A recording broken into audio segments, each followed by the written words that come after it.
11 anni fa il sisma che colpì l'Aquila, il presidente Mattarella: l'Italia dispone di energia e resilienza, affrontare l'emergenza con responsabilità e solidarietà. Arriva in Consiglio dei Ministri il decreto liquidità per le imprese, tra le ipotesi credito garantito, rinvio, scadenze fiscali e sgravi per la sicurezza dei lavoratori. Calano i ricoveri e i decessi, il numero più basso dal 19 marzo. Brusaferro: se si confermano i dati possiamo pensare alla fase 2, purtroppo ancora medici morti. A Bergamo operativo l'ospedale degli Alpini, costruito a tempo di record, avviata anche la terapia intensiva in Fiera a Milano. In Campania, zona rossa a Lauro, in Irpinia.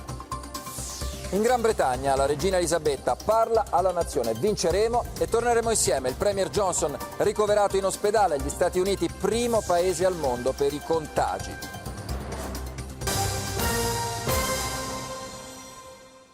Buongiorno dal TG2. Nella notte tra il 5 e il 6 di aprile di 11 anni fa, alle 3:32, il terremoto che fece 309 morti distruggendo l'Aquila e